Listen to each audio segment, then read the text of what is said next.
You are now listening to Generation Rising. Crises there will continue to be. In meeting them, whether foreign or domestic, great or small, there is a recurring temptation to feel that some spectacular and costly action could become the miraculous solution to all current difficulties. You've made the worst concession already. You've already said you're a slave. So, well, absolutely. After that, mere obedience to orders is a small offense. I readily admit that I'm a slave. I'm a slave of the Lord Jesus Christ. I'm glad of your chains. Yeah. Well, it's absolutely fine for you, but you must leave me out of it. I don't want to be told that I have to obey these laws too, or that my children have to be taught this in school, or that laws have to be written to ratify the bizarre beliefs of a cult like yours. Well, but that's the thing I would need you to understand. You're quite happy to believe this, but why can't you keep it to yourself? Why can't you keep your atheism to yourself? Because the religious won't allow me to. Because every time I open the paper, there's another instance of theocratic encroachment on free society, which I won't put up with. Up with which I will not put. Well, that's clear.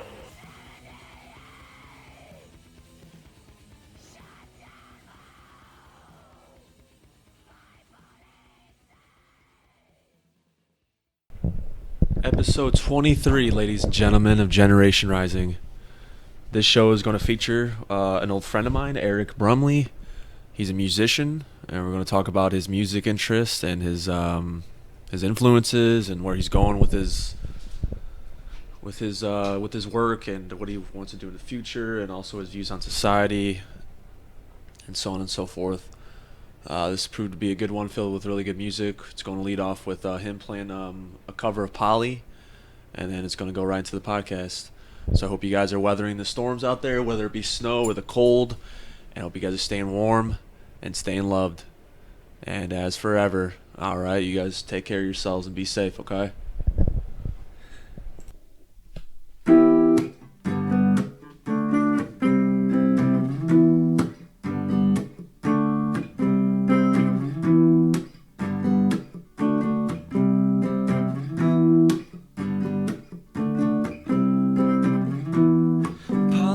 A cracker. I think I should get off her first. I think she wants some water to put out the blowtorch. Isn't me, hasn't seed. Let me clip dirty wings. Let me take a ride. Hurt yourself. Want some help? Help myself. Got some rope, haven't told. Promise you, haven't true. Let me take a ride. Hurt yourself. Want some help? Help myself.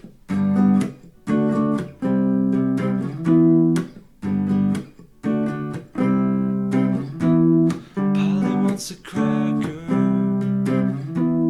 She's just as bored as me. Asked me to untie her. A chase would be nice for a few. Isn't me, hasn't seed. Let me clip your dirty wings. Let me take a ride. Hurt yourself. Want some help? Help myself. Got some rope. Haven't told. Promise you, haven't true. Let me take a ride. Hurt yourself. Want some help? Help myself.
man. Cover Up Polly by Eric Brumley. That was awesome. Thank you. Awesome. Alright, so hey man, another episode of Generation Rising. I got my buddy Eric here with me today. What's up? Hey, so you're a musician? Absolutely. I try to be. I mean, I've known you for a very long time, man. So it's a pleasure for you having you here, man. I've been wanting to get you on for a while. It's good to be here. You've had fantastic music and your vision and stuff. We're gonna get into a lot of things, but we were just recently talking about Phil Anselmo when he Heil Hitlered the metal community, man. When he was at the Dimebag Darrell tribute, and the thing that I think really pissed people off was he came out with his initial response, and he's like, "Oh, you guys are all taken out of context. Fuck you all. Like, I don't give a fuck what anybody thinks. Like, I'm not that or whatever." Mm-hmm. And the guy, I forget who it was, man, but there was another metal guy that was like, "Nah, dude. Like, let's just boycott this dude. Like, let's kick him out. He's a fucking racist. We don't need this shit in our metal community, And then after that, that reaction, because everybody was like, "Yeah, dude, this dude's a racist. Like, for sure, fuck him." You know what I'm saying? And then he came out and like, it looked like it was a forced apology. Like, it wasn't real. Okay. You know what I'm saying? So he's like, "Oh, I don't want to lose you guys again." Like, instead of just coming out and handling it, be like, "All right, man, I get it. That was probably the wrong thing to do. I was fucked up. I took it a little too far." Yeah, I was fucked up. I probably shouldn't have did that gesture, But instead, he's like, "All right, man, yeah, you guys got me. I'm sorry." Right. So I think that pissed a lot of people off. I mean, I'm still a fan of him. I don't think he's a fucking racist or anything, but, who the fuck knows, right? Yeah, I mean, like, but the thing that really pisses me off about the whole Pantera thing, like, and, like, Vinny not liking them, is that, like, I see that, I think he made the accusation of, like, Dime's got what's coming to him or something like that, and then he just so happened to just die, like, he got shot. Like, that's what really, like, turned, like, Vinny bad against, Yeah. And it's just, like, and that fan really pisses me off that shot him, because he, like, there was nothing really said that he was going to leave. Well, no, but that Pantera was done. Yeah, there was nothing. Like, there was, like, I don't know. I don't even know. Where did he get that? Do you know where he got that from? I never heard. I mean, I wasn't really, I was too little. I was, same here, but, I mean, looking back at the story, I mean, they repeatedly say that just wasn't going to happen. Right. So he just probably heard it from somebody? Yeah, but, well, maybe the fact that, Dime and Vinny had Damage Plan going on. Oh, so it looked like something was happening. It looked like, hey, why isn't Rex and Phil over here? Yeah. So it might send the wrong image. Yeah.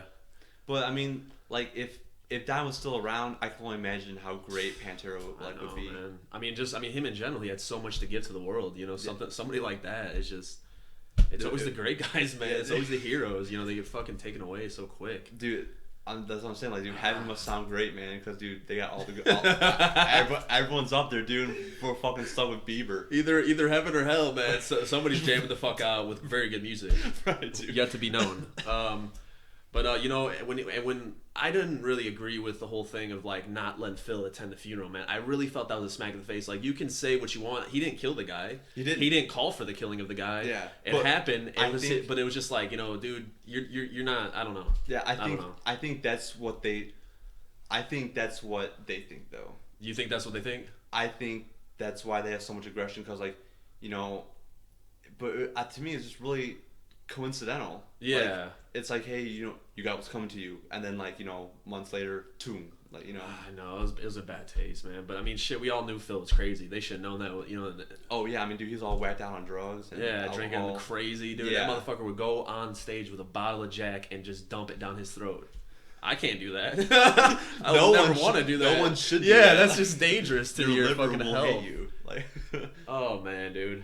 Yeah, so that's fucking great. But so man, let's talk more about your music, man. I've seen you play guitar for a very long time. Obviously, we're old friends. We've been to high school together, and I've seen you had like a lot of things going with another band, and now you're on your own, and you're still. But the thing is, I love about you, man, is you keep on fucking going. Dude, and you've always had that positive mindset, man. That no matter what happens, you're keeping going with the music, man. I mean, it's just the way you gotta go through life. Right on. I mean, like, you can't just let one bad thing happen to you. Like the band I was in the final for a while in high school, Dream Lake, motherfucker. Yeah, word. Like, a lot of people ragged on me for that song. Like, it's a bullshit love song. I'm like, dude, motherfuckers, I'm 17 years old. To me, that was the most punk rock thing that happened while, like, in our high school at that time. Here's a dude who fucking recorded a song and is passing it out, at school. The whole fucking school knew about it. Yeah. Like, everyone knew that Eric Brumley wrote a song. Yeah. It doesn't matter if you listened to it or not. You knew I wrote a song. Yes. And I was really glad that I got that recognition. That, like, Eric Brumley is music. Right on. Like, I didn't want to. You did brand yourself very early on. Yeah, that was and really like, good of you. Yeah. And it was just like, I played in as many talent shows as possible. I played coffee nights as much as possible. Yeah, dude, you weren't afraid to just come out there. And like, there's always the critics in life, but the majority of those critics, man, like, what do? They don't do shit. Then you do something better then, or no, dude, they got me more popular. Right on. Okay. That's and like, yeah, they talk. Okay. Yeah, Donald Trump, the Donald Trump syndrome. Right, dude. Drain that motherfucking swamp. But like, no, but the thing is that, besides them talking, I got like, pens whipped at me in the hallways. I got hit in the eye with a fucking pencil before. I mean, like, it's bullshit like that. I mean, petty bullshit. You got hate for no reason though. Like, looking back on it, it's so stupid. It is. it really is, dude. Like, you didn't do anything to anybody. You hate me because I wrote a song? Like, dude, what about fucking everyone that's on the radio? Yeah, like, go throw pencils. Like if I'm getting pencils, I can only imagine what they're getting, dude. like, that's what I was thinking. Oh man. But I mean, like, even after that band broke, after that band broke up, and we did huge things in that band. Like, we played at the Congress Theater a couple times, and even after that band, I was like, I just really put my mind to it that, like, okay, I fucking suck at the guitar. Okay. I was like, all this pop punk, I was like, there has to be more. So I went back to lessons for like 4 years and just learned blues, scales, and I even got into like jazz, like playing like jazz stuff, which got me into voicing chords and stuff like that. And I started listening to like different music too. I started listening to I think I listened to like classic rock for like a year straight. Right on. And when you're listening to that music, you tend to write that music. Okay. So, and that's how I just traveled, into, writing music for like the Dead Legends and stuff, was that, I'm gonna like listen to this band for a while and write a song. Listen to this band for a while and write a song. And that's how that whole project kind of started. So you were like drawing off the artist's energy to try to make something of your own. Yes. Right. And like, because when the Final Parole ended, like I told you earlier, I was just, writing like these little songs. And the first ones came off as like, this like little Jason Mraz, type little song. Okay, yeah, It was absolutely. like a little acoustic thing. And then I started listening to Angels and Airwaves, Tom DeLonge's band after Blink. Okay. And I was like, okay, like, I mean, that album is just huge. Yeah. And so I wrote a song like that.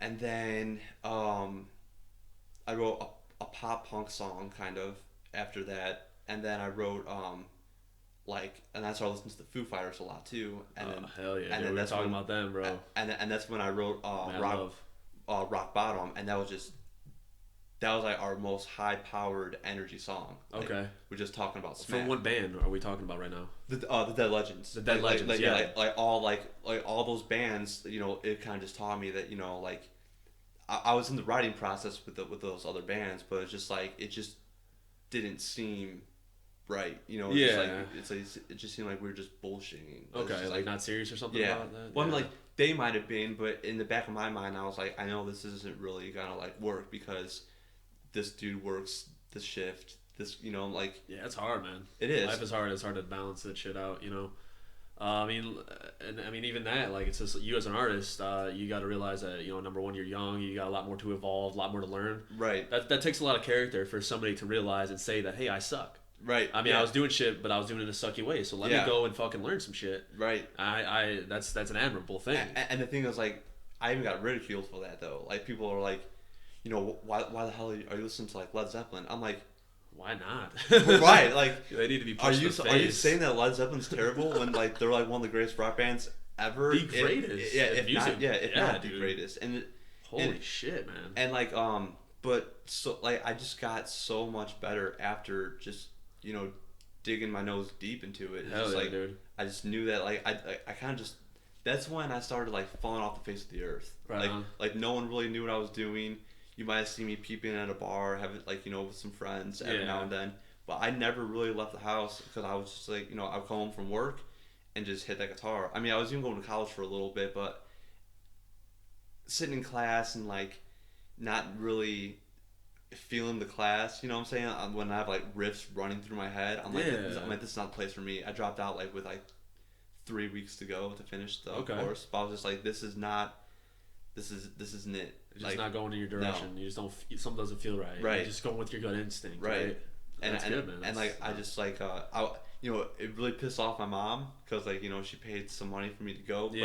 But I knew like deep down inside like don't worry, like what I'm doing right now is gonna pay off in the future. Like I just had, you had that feeling. Yeah. You got that drive too, man. Which is very important, especially. I mean, you got to give artists credit, man. I mean, that's like one of the most competitive markets out there. You got to like.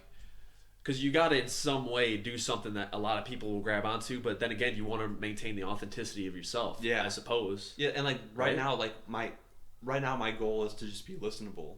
Okay. Like I get the whole thing like I want to go on stage and like throw my hair around and like scream into the microphone. Like that's cool and all, but like. Are you really standing out from anyone that's different? Exactly. Yeah, you got to market and brandish yourself in a certain way. Yeah. So like that's why when I play songs that are like more closer to my style. Okay.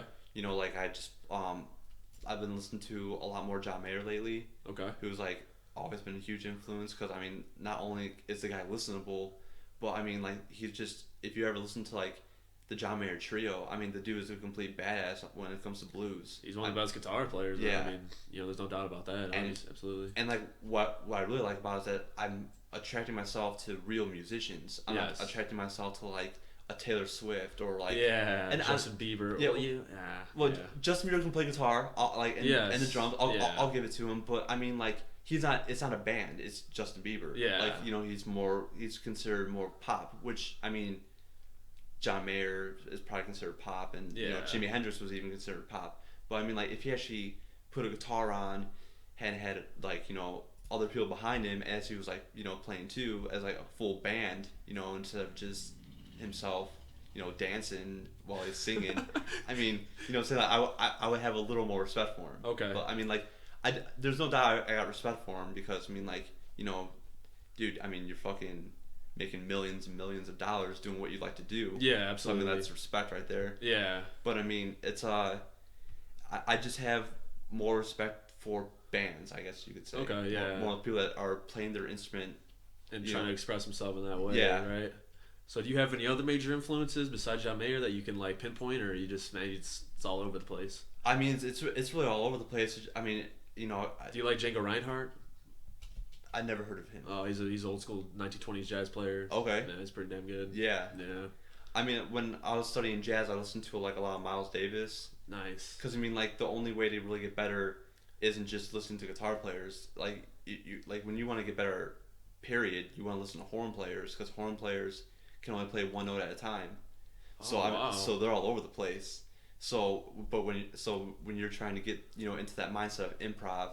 You want to be dancing on the guitar, like because Miles Davis was he was the person that invented modes, like I don't know what that is. It's like say like you start in the key of like say like the songs in the key of C, okay, and then but you don't start on the key of C, you start like on the key of E, you're starting on a different note even though it's in the key. Oh, I get you. You know what I'm saying? Okay. Like he was a pioneer of that. Yeah, pretty much. Okay. With he pretty much introduced modes to not only the jazz world, but I'm pretty sure just like the world in general. Music in general. Yeah, Miles Davis was a fucking entrepreneur for sure, Yeah, I mean, a pioneer musician. Absolutely. I mean, like, if I can go back and just jam with some people. Nice. Like, I mean, topic, yeah. I mean, that would just be an awesome, like, I mean, there's so many people. Hell yeah, dude. Like, me and you both being music lovers, it's just so much there. I mean, I don't understand how people can be really one-track minded in music, man, because there's just so much there, dude. And shit is coming out every fucking day. Good shit's coming out. Yeah, and it's just like that's what I like. What I don't like sometimes about the music industry is that there's so much out there that a lot of like people don't get noticed. Yeah, because of that stuff. Yeah, absolutely. I mean, you got Spotify and you got big things like that really. Because, I mean, I never really looked at it from that standpoint, but Dan Auerbach was on, from Black Keys. He was on Joe Rogan. And, he was, like, really, like, anti, Spotify and shit like that. And I'm, like, trying to understand, like, why, because Lars Ulrich was really anti-Napster and shit like that. But it's just like, in a way, I kind of get it. You know, they're like, dude, like I'm doing something I love, and I should be able to get paid for that. I'm putting out a product, people love it. Why shouldn't I get a bigger slice of the pie? Because I mean, if you look at like the numbers, Spotify, they don't pay shit, but yet they put their music out there for free to everybody. But the artists really ain't getting shit for it. But I mean,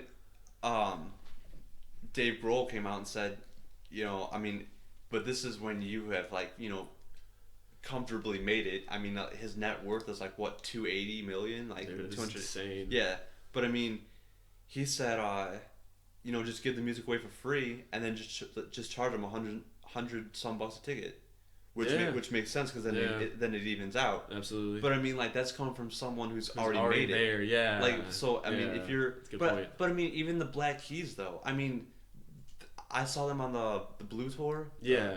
Dude. Blue Tour. Yeah. Yeah. Dude, that was like the best. Like that was one of the best concerts I've ever been to. They're fucking amazing. Because man. Cage Elephant opened up. Oh my god. And I love Cage. I love Cage Elephant. That's like my favorite fucking band of all time. Dude. Yeah, I'm a huge Cage fan, and so I saw them both together, and that was really a great concert.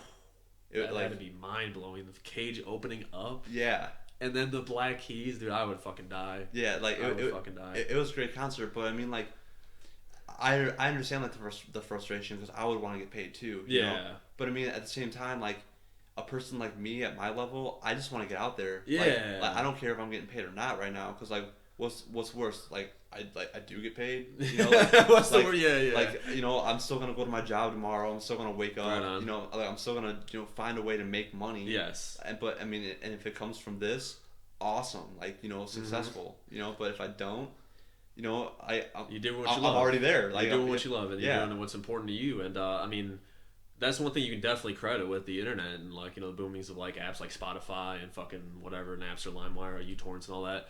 But it's just like, you know, everybody has a chance now, you know, so it's kind of cool in that sense because everybody can come to the table and bring something if they want to.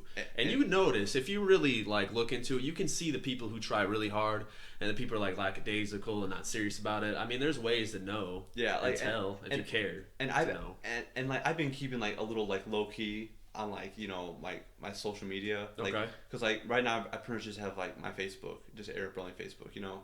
But I mean, I'll post like me playing songs on there and stuff because I mean like I'm not like if I post something I'm gonna like I really ask myself like does anyone give a shit that I'm about to post this? Okay. Like that's what goes through my mind. So instead of me just like saying stupid stuff on Facebook, I'm just gonna put stuff out that like I know like hey people might actually watch this. Right on. People might actually like it.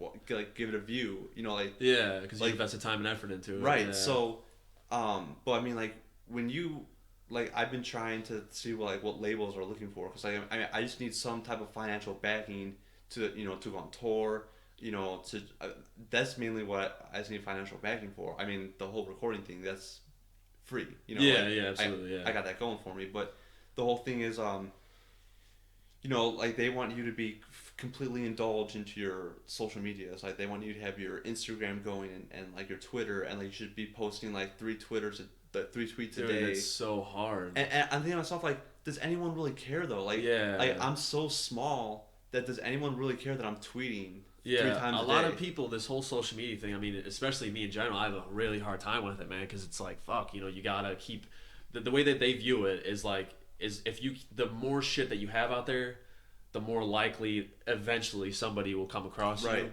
You know, because it kind of makes sense because everything's there. So if you keep just throwing shit out there, like eventually they'll grab hold. But at the end of the day, I mean, it just seems so mind-numbingly like dull and like non-excess. But I mean, I get it, dude. I have trouble myself. Yeah. It's hard to manage a show like this or to manage produce your own music, make your own music, and then be on Twitter. Oh, hey, check out the fucking and then go to Facebook and then hey, what's up, guys? And then hey, the fucking Instagram, post a picture. Like I don't know. I know people personally, they'll come in everything that they do in life. They pull out the phone, take the picture. Oh, Instagram. Like, I'm not that person. I don't know how to do that shit. I mean, I know how to do it, but I do know how to do it, but I just don't know how to be like that. Yeah. To have that, because I mean, I look at it as like a begrudgingly task. Like, oh fuck, I gotta do this. Yeah. And everybody's like, oh, this is, they love doing it. Yeah. I mean, I think like the generation of the selfie is just like the selfie has changed the fucking game forever. It has destroyed social media. Yeah, absolutely. I don't agree with I just don't agree with it. Like Eric Brumley, you're taking a task against the selfie on this show. That's hilarious. Well, it's just like, it's like, cool, you took a picture of yourself. Like, no one cares. Like, I mean, I guess, like, I look good today. Yeah, You know, yeah, it's yeah. like, it's like, well, you may think you look good. Like, I don't know. Right. It's like, I really think that people are just so caught up on themselves lately too. Yeah. It's just like they're obsessed with themselves, and it's like, what are you obsessed with? You're like, it's either like our generation right now is either in college, graduating college, or they're starting a job, like you know, in their professional, or having a family. yeah. Maybe. And so it's just like the selfie. It's just like, man, it's like no one cares.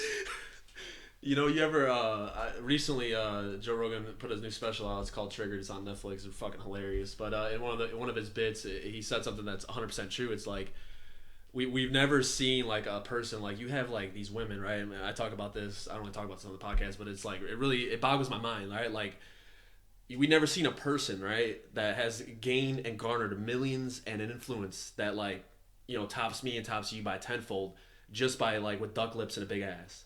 Like, you know, that's it. Like there's no substance to it.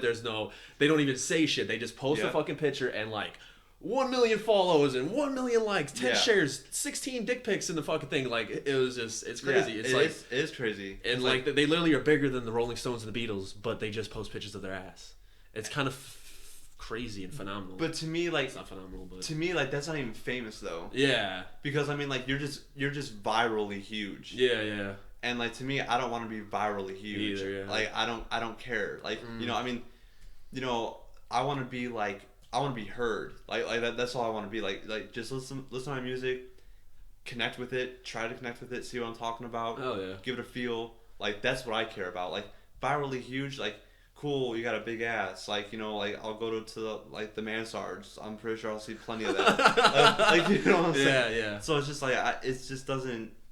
It's like being virally huge is nothing to me. Right on. I don't even see the point of it. Yeah, I mean, but like we were talking about, there's so many people out there that are caught up. Oh in yeah. that, and they live their lives by that. Yeah, and it's just like you're like, I mean, to get paid for something like that is just, to me, it's completely absurd. It's fucking insane. Because it's like, well, maybe I should get, you know, some butt implants and start taking pictures of my ass. Right. You know, The duck lips are just there. You know, the selfie has destroyed our democracy. In essence, it has though. It has. It really has. And I don't think people, like, I mean, like in some instance, like it's cool. You know, like, you know, there's a picture of me on my Instagram with like, you know, me and the ukulele. Okay. Like, you know, because I was writing a song. I wrote a song with the ukulele before. Right on. And I'm just like, you know, cool. Like, yeah.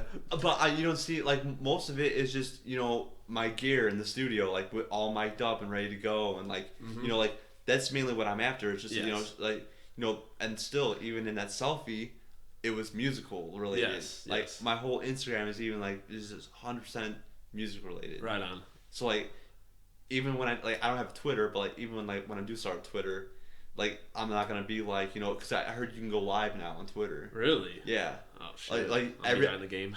every social media you can go live on now. I hate that. The notifications, I don't give a shit. That one meme, like, I don't give a fuck if you're alive, and they throw the phone out the window. It's hilarious, dude. Like, but I mean, like, it has helped me out because, like, for shows, like, people go live at shows. Right on. Like that's pretty. That's pretty cool. Yeah. But just the whole thing of like, you know, like, you know, posting up a new song, like, you know, in 15 minutes, like that's how I would tweet. I wouldn't tweet, you know, like, hey, check out my ass, you know, like, it's huge right now. It's so big right now. I'm feeling these yoga pants, bro. These jeggings got a mad moose knuckle going on, you know, like.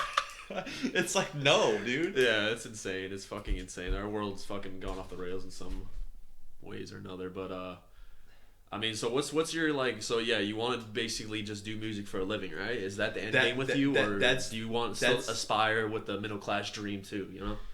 I'll never forget where I came from, if I can say it like that. I mean, I know that's like kind of cliche, but no, like the end goal is to definitely, like, you know, make a very comfortable living playing music. Okay. Like if I can be like, you know, I wouldn't say like a cat like Grammy winning artist, because I don't give a shit about the Grammys, because I mean like there's a lot of artists out there who are great who never won a Grammy. It's fucking retarded. But I was in general are dumb. I would say yeah, like it'd be great to be on like the level of a John Mayer or Jack Johnson or Jason Mraz, like those type of people are like, you know, like I guess, you know, if being a pop star is like that's what it's called, then I want to be a pop star, because I want to be listenable. I want to be on the radio.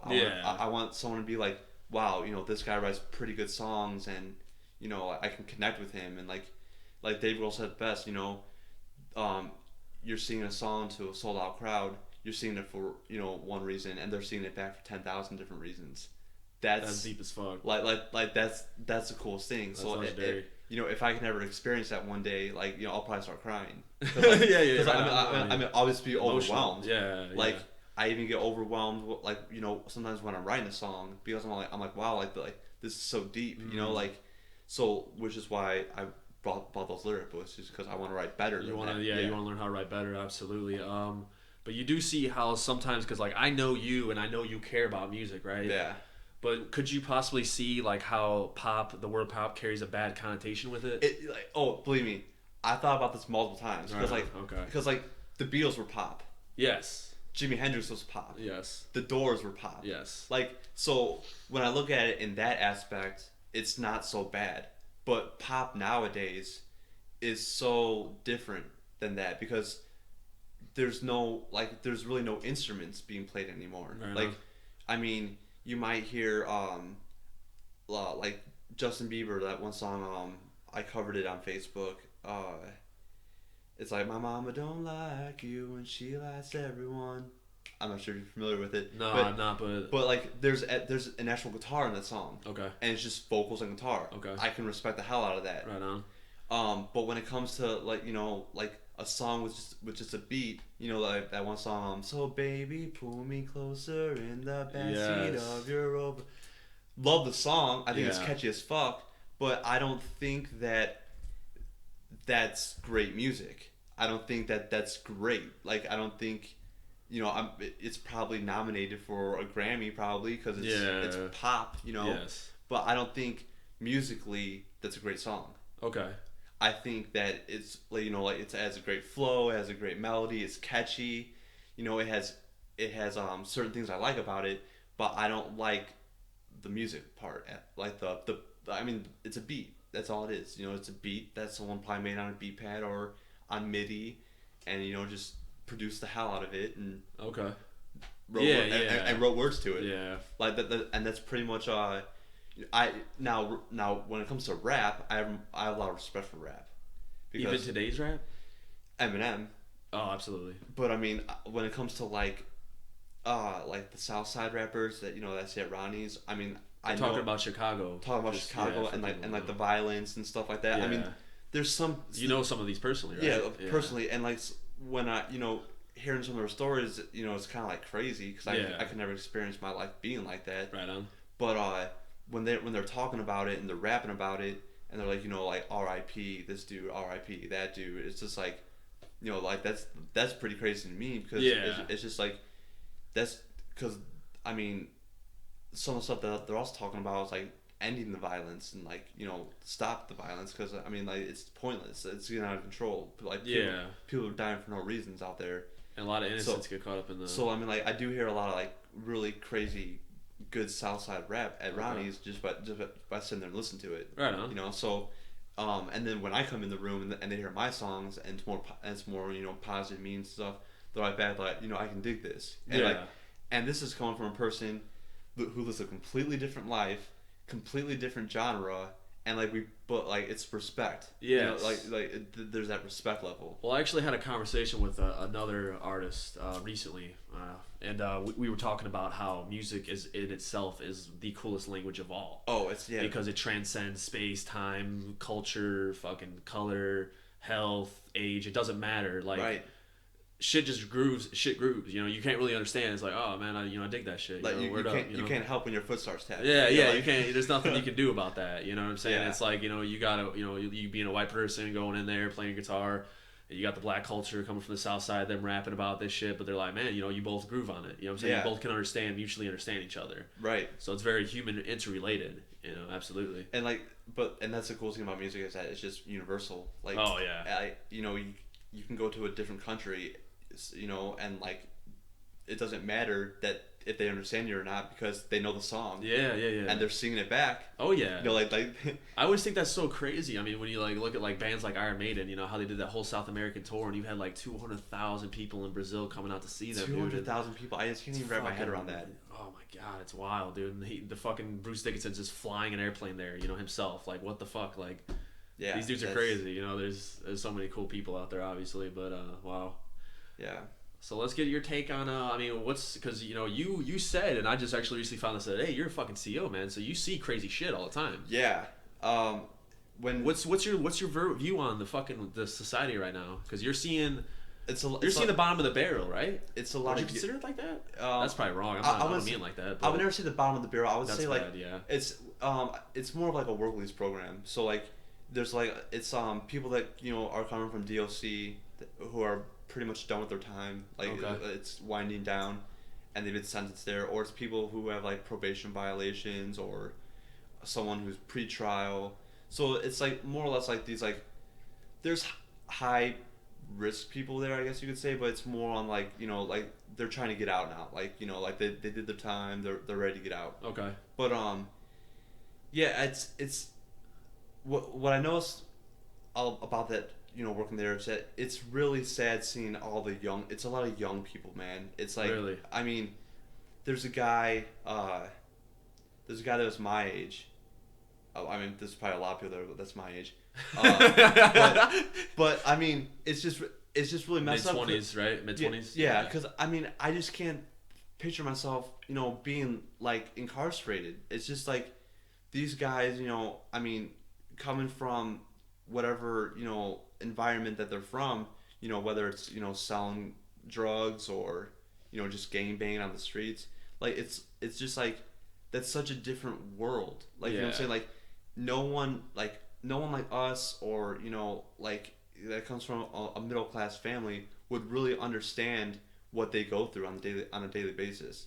So, I mean, like, when I walk into work, I have to be ready for anything. Like, because I don't know what this person might have on them. I mean, like, you're not gonna see like shank. I mean, I doubt I'll ever see a shank. Yeah. I doubt I'll ever see. I mean, but you still in the back of mind, you still gotta be ready for that. You still want to go home. Yeah, like like after my 8, I'm gonna skate. Like. That's amazing. Yeah, but I mean, it's just really something that, like it's mind blowing when I walk in there and I just see so many young people. There was one guy that we had that was 18 years old. And it's just, like, what are you doing here, man? And like, I pulled up his profile and looked at it, and he was, it was just, I think, a cocaine charge. Jeez. And it's just like, come on, man. Like, yeah. Like, your whole life is in front of you, and like now you have this on your record. Yeah. But I mean, has this expanded has this changed your worldview before and post now, or no? I mean, I have more. I don't even know how to word it. Like, I have more of a view of kind of like the environments that they're coming from. Okay, so you can understand it more than you could have before? Yeah, I think I can understand a little more. Because, I mean, when I'm doing my rounds and I walk down the hallways, I'll talk, I'll shoot the shit with them, talk with them. Yeah. Just, like, how's your day going? Like, cool, like, all that stuff. And, like, you just hear them talk about, like, maybe about their lives, okay. Like, just, like, like, hey, man, I got this job now. Like, I'm like, awesome. Like, that's a step in the right direction, like, yes. Now you don't have to be in here all day. You can actually, like, leave the building, get some fresh air, just get your mind out of this place for a little while. Because I mean, like, dude, being in there 8 hours, it even drives me nuts. Right on. I can only imagine being incarcerated there, Yeah. So it's just like, but like one guy was telling me, now I don't have to, sling drugs when I leave this place no more. You know, it's just like, wow, like, you know, like that's what you plan on doing, like that's what you came from. That like if you like got out of prison, that's what you were gonna go back to. Yeah. And that's what a lot of people like have to realize when they're there, is that you have to change the environment that you came from. Yeah. Like, I mean, whether that's moving to a different state, moving to it, you know, like, or just out of this area, like, just get away, start new, get on the right path, and like just don't go back to that path of doing, you know, just doing drugs and selling drugs and gang banging. Like, I mean, that's mainly my outlook on it. It's just like just change your environment. And like you should be more on the right path. Yeah, I mean, I'm glad you definitely see that. You bring in this understanding of, because I mean, I see a lot of times, especially in the justice system, you know, there's a lot of always like negative connotations of just like, oh, you know, this whole notion from the right, you know, is like, pull yourself up by your bootstraps. Why can't you be like me? Blah blah blah blah.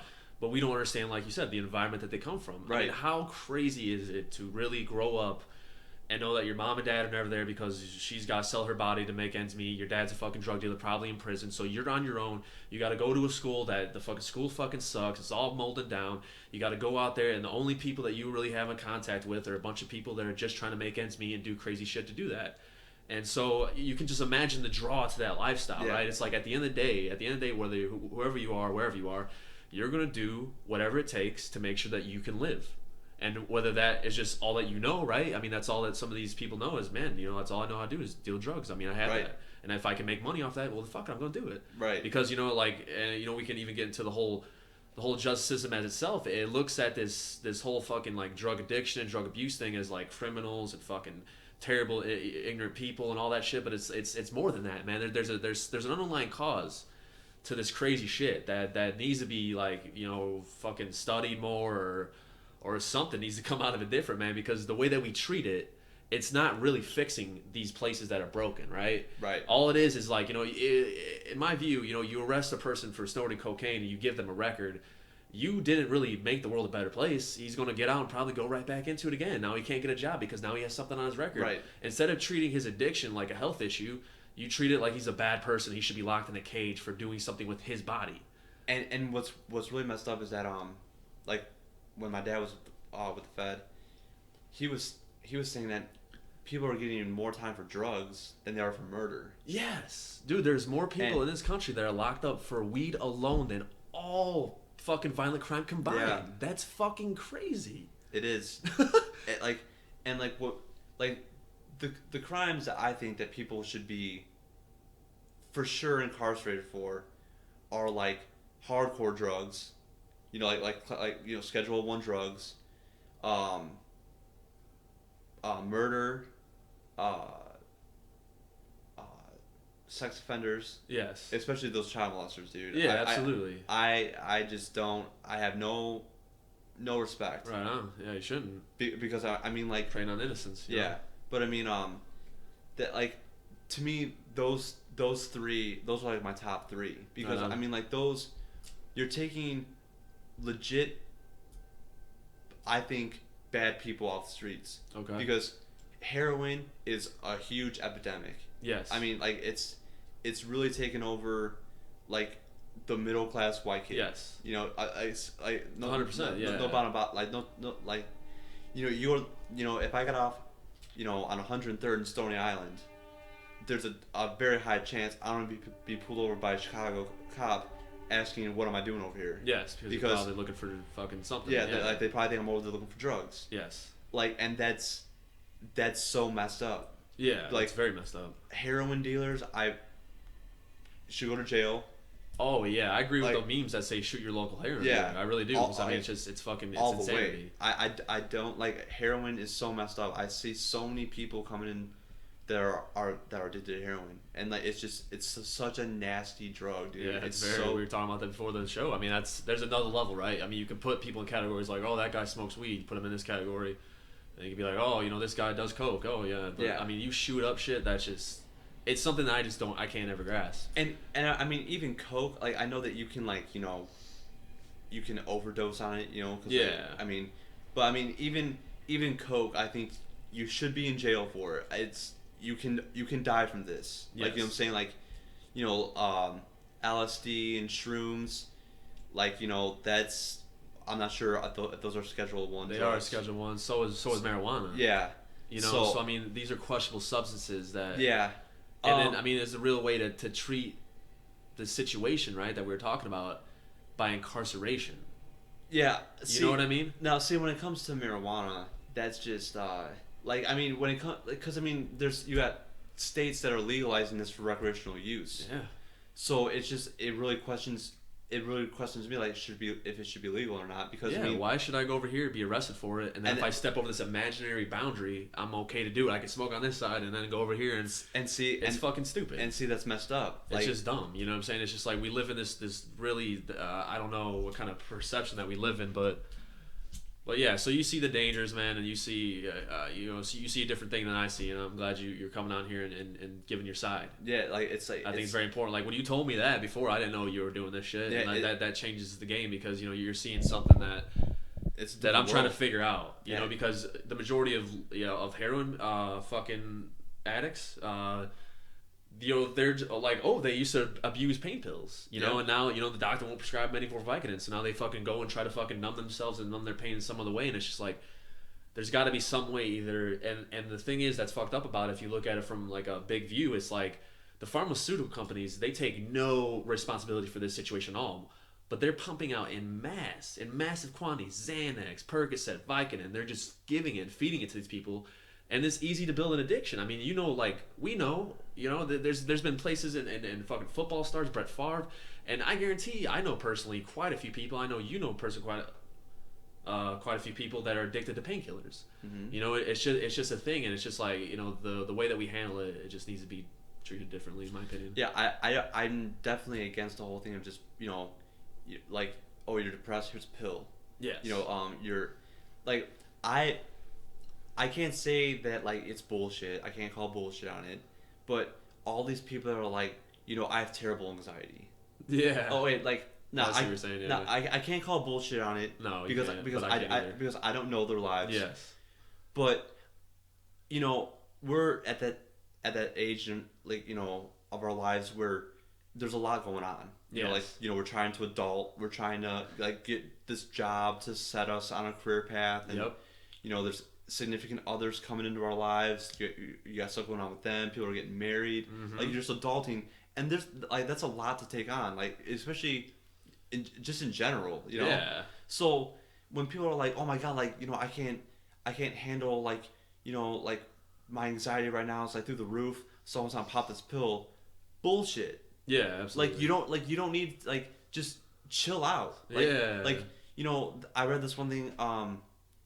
This one meme, it was like, if we were all crabs, or crabs or lobsters, I forgot which one. So like, it's like, we would all like we would just die because. We would shell up basically. Yeah. Kind of a way. Well, like they outgrow their shell and they get bigger. Oh. So like they go into like they go into like under a rock and like shed their shell and grow back a new one, and then they do that multiple times throughout their lives. Okay. So it's just like. Just because you're outgrowing one phase of your life doesn't mean you have to pop a pill because you're growing a new phase, like you're starting a new phase. And then people really don't grasp the concept too. It's like anxiety is probably maybe not as prevalent now, but people have always found a way to deal with it. Yeah, like there was, I'm sure people with anxieties in like the 15 and 1600s, but there wasn't a pill. Yeah, they fucking found a way to deal with it. They probably drank a lot of wine, like good old Pilsner beer. They probably just dealt with it with some liquor.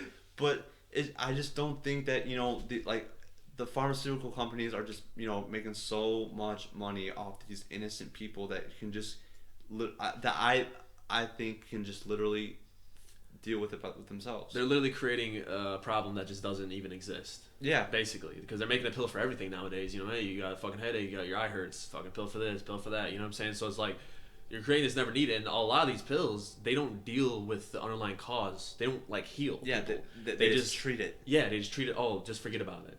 Take the Xanax and you'll fucking wake up and, you feel, okay, take another one. It's not like treating, what is bothering you? Why are you anxious? Why are you feeling this way? And that's the thing, I feel that's how a lot of doctors are just in general. They're not trying to cure you because, if they cure you, then they don't like you're no longer paying. Like your money is no longer. Well, needed. look at that's the whole fight. I mean, in my belief, that's one of the fights against marijuana. You know, it's just like shit, man. Like fuck, I want to give you guys pills, and you know, I got all these deals with pharmaceutical companies and blah blah blah blah. And if you just smoke this fucking weed and do CBD oils, maybe you know your life might be better and change. The fact that it's like taking one like I was watching this one thing, I forgot what the show was called.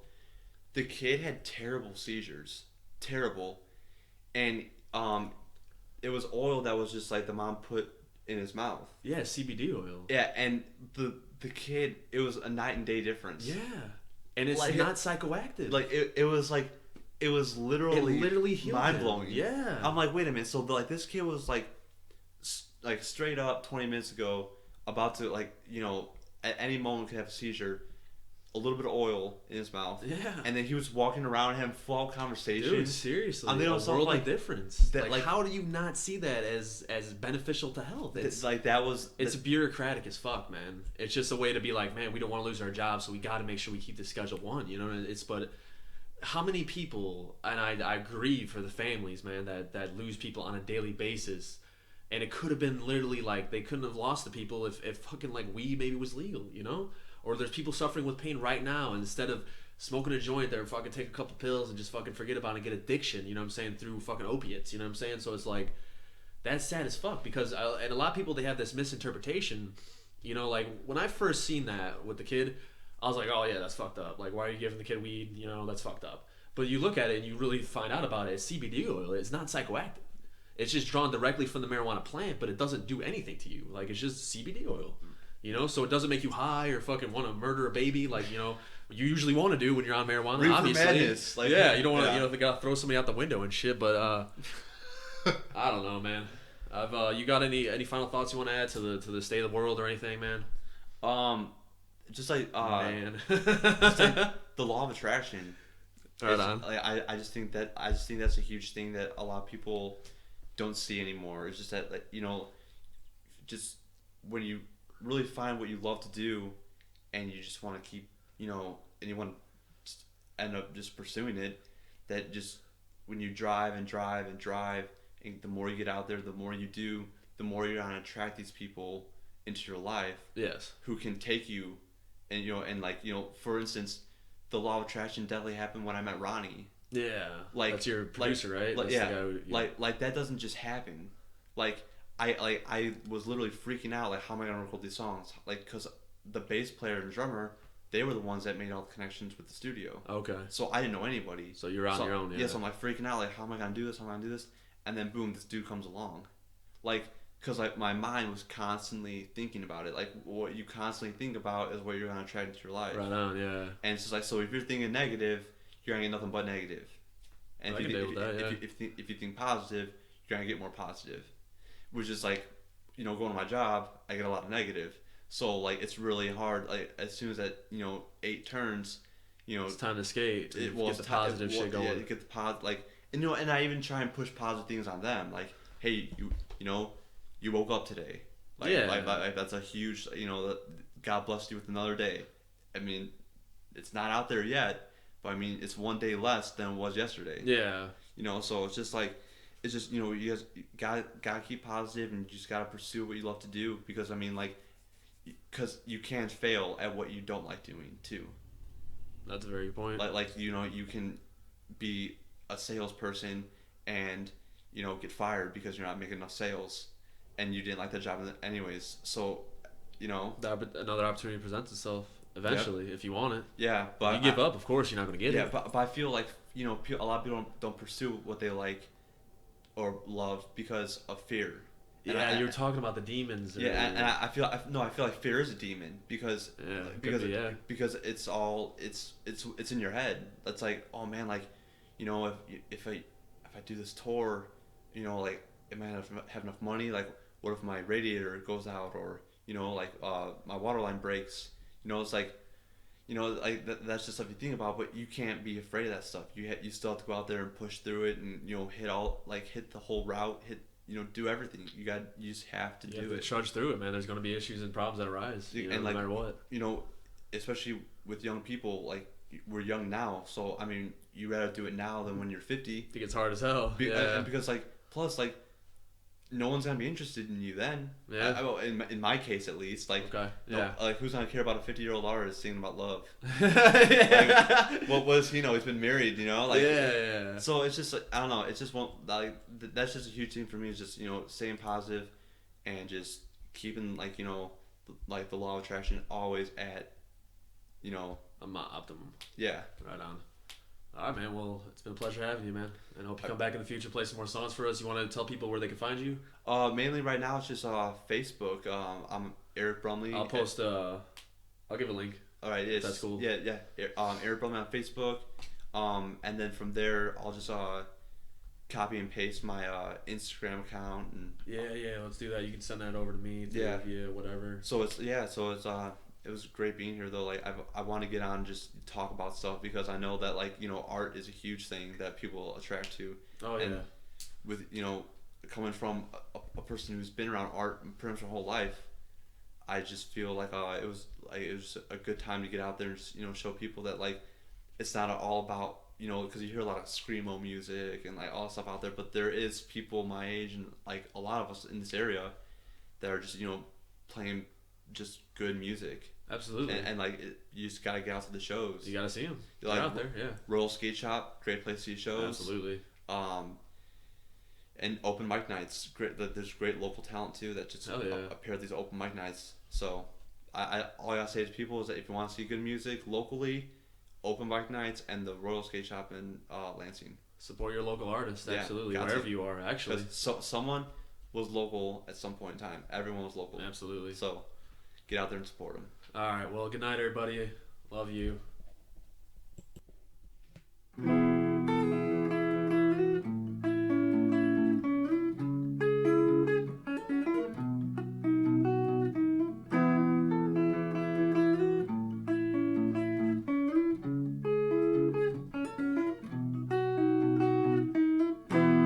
Here I am, once again living in the shadows. I'm stranded here as the lights disappear.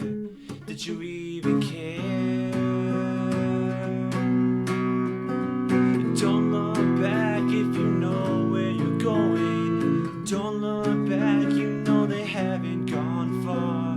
Don't look back, the light is too bright now as your shadow comes alive. They're gone now.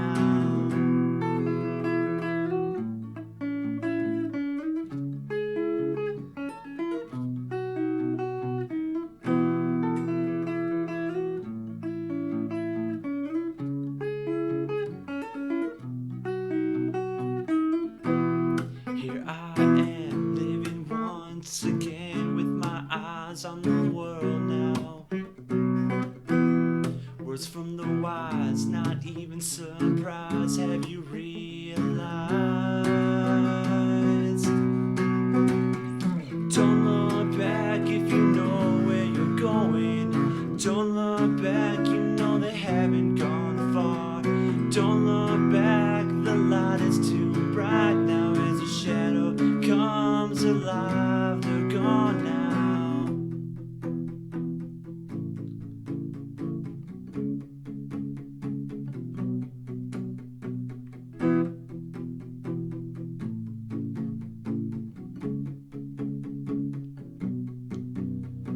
Don't look back, even if you have to. Don't look back, even if you have to. Don't look back, even if you have to. Don't look back, even if you have to. Don't look back, even if you have to. Don't look back, even if you have to. Don't look back, even if you have to. Don't look back, even if you have to. Don't look back, even if you have to. Don't look back, even if you have to. Don't look back, even if you have to. Don't look back, even if you have to.